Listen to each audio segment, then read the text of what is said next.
Okay, well, hello again. As you can see, I'm sort of on my way to bed, but I thought I'd record some thoughts before I head to bed.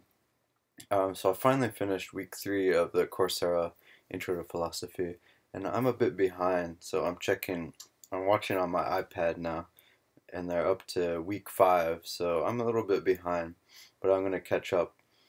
But week 3 is all about minds. Like, what is the mind? What is consciousness?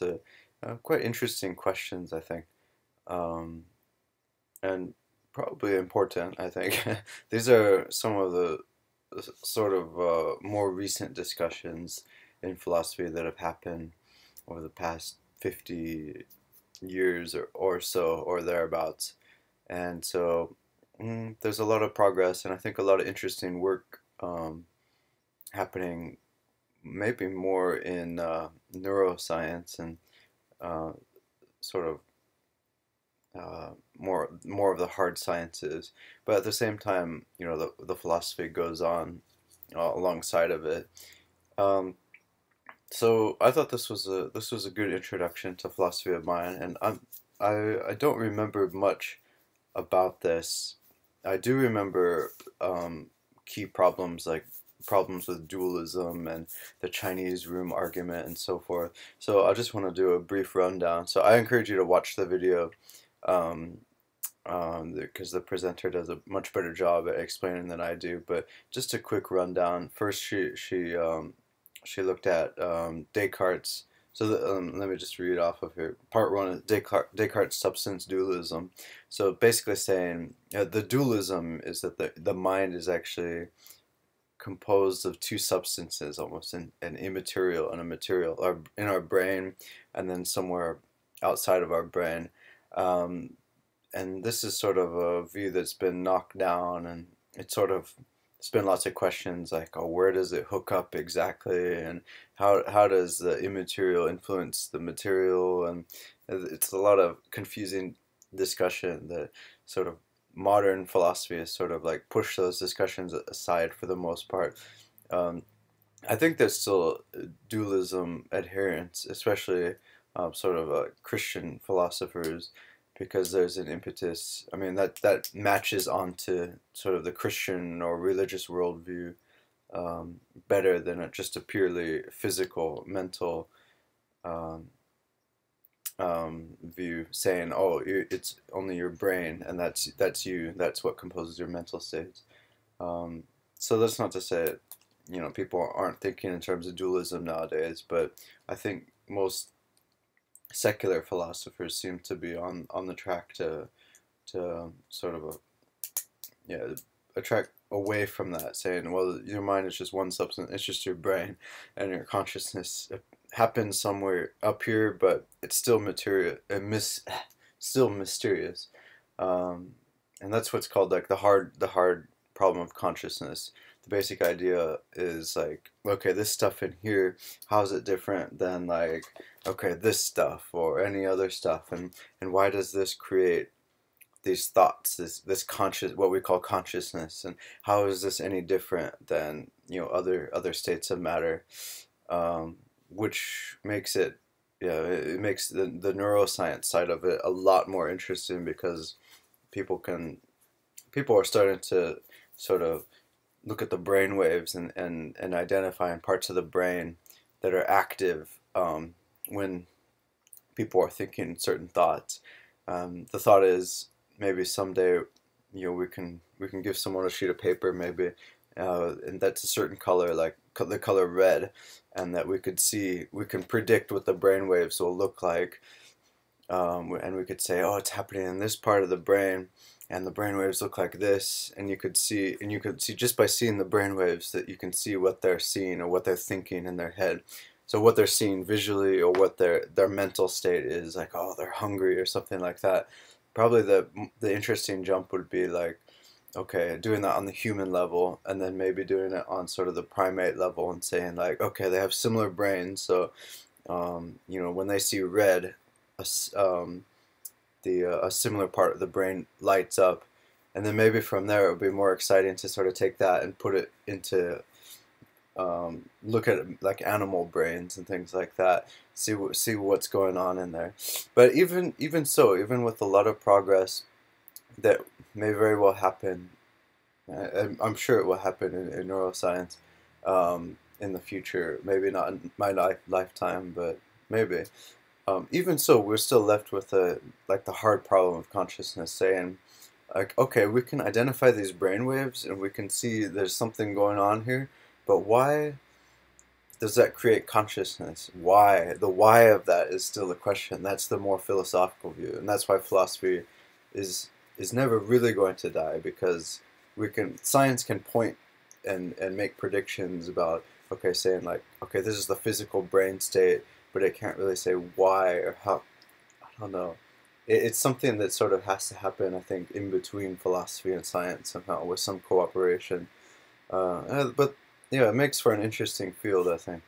Um, yeah, the basic thing is that there's still a problem. Like, we can look at the brain waves, but that doesn't mean like why does that mean red? Why do I see red in my mind when that happens? Or when you see these brain waves, how do you know? Why does that create the feeling of hunger? Or there's a lot of sort of mysterious stuff that happens. Like, why am I conscious of myself?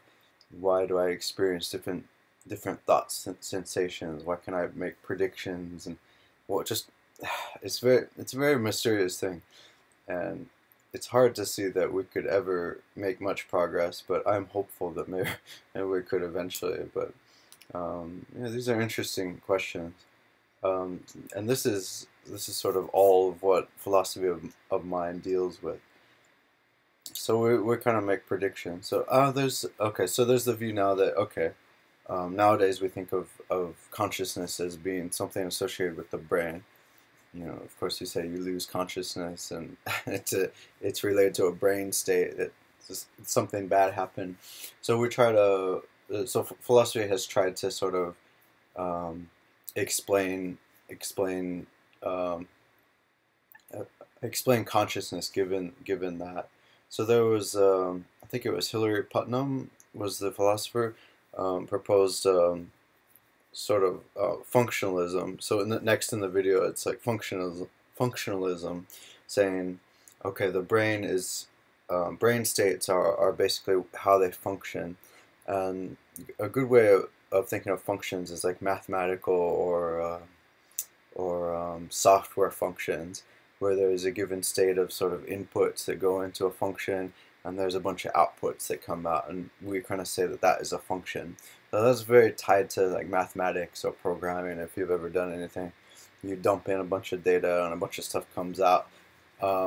So at the same time, philosophers at the same time these sort of theories were coming out, computers were getting really big. So there was a lot of analogies to these new computers, saying like, okay, essentially these computers are like minds. You put in a bunch of data, a bunch of stuff comes out, lots of inputs, lots of outputs, and something mysterious, some function happens in between. Yeah, and then there was the next in the video is sort of related to that was Alan Turing and the Turing machine. The Turing machine is like a good test that's been used for a long time, a lot of in artificial intelligence, uh, to sort of say like, when do you have good artificial intelligence? But it's actually like a philosophical problem too. It's essentially saying consciousness, or um, I'm probably going to butcher this explanation. It's essentially saying um, something is conscious when, maybe not consciousness. Something is conscious as soon as you can't differentiate it from a human being in terms of responses.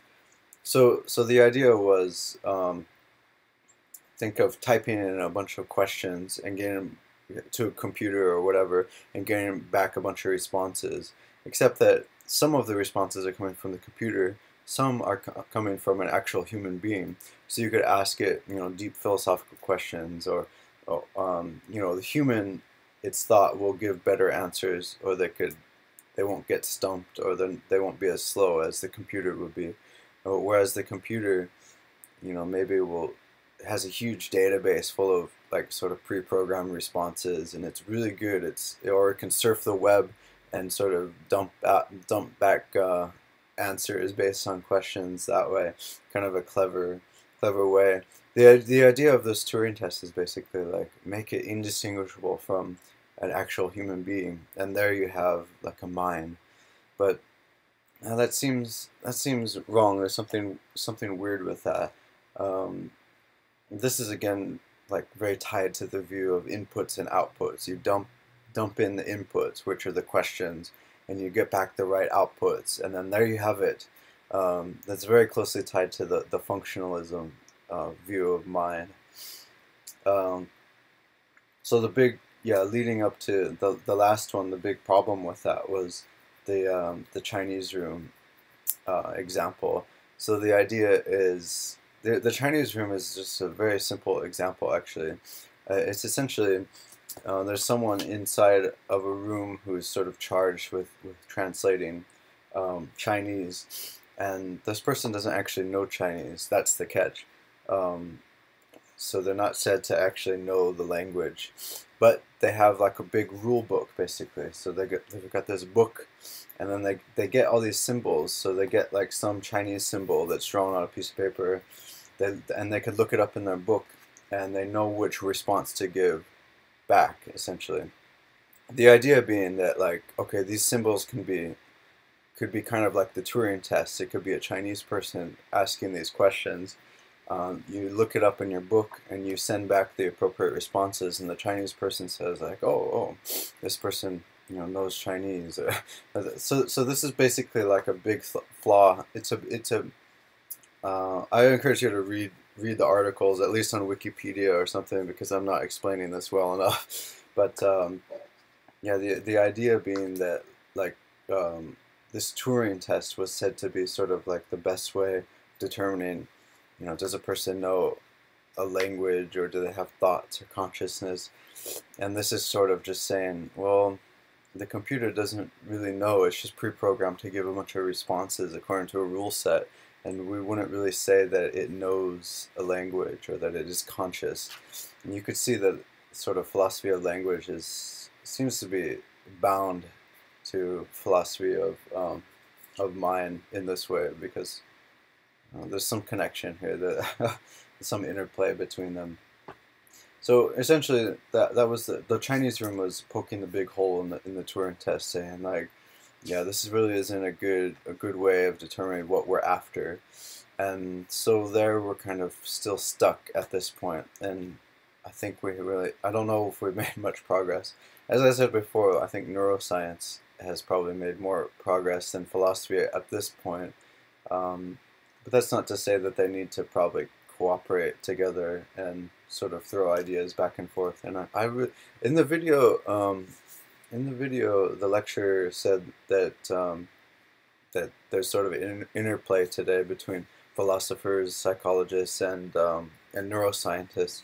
But I'm not sure if that's actually true. But I'll take her word for it. But I hope it sounds nice. But all too often, I know we're kind of all separated, doing our own thing, and that happens in academia too. But it should be interesting. Hopefully there'll be some good progress. So, yeah, if I were to go into philosophy, I think this would be probably an um, exciting place to sort of play around in and posit theories and so forth. But sort of linking back to my previous video, at the end of the day, even if we come to like an answer, I'm not sure like how practical is this for my life. So these questions are surely very interesting, but this is sort of the realm of philosophy where people just sit in their armchairs kind of and just sort of think about interesting questions, but don't really have it. Not all these questions have a good application to life, and this is one of them. But this is probably one of the more interesting questions. So it's good. I thought it was well presented, and yeah, I enjoyed the examples, and they were fun, and yeah, it's good so far. I like the previous lectures. I've liked the videos, and I thought it was a good introduction. So that's it for now. So So the next video will be week 4 about morality, objective, relative, or emotive. This is a big, yeah, this is a big minefield for sure.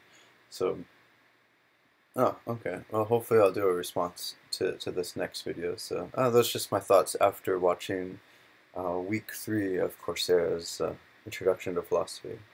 Okay, that's it for now. So long.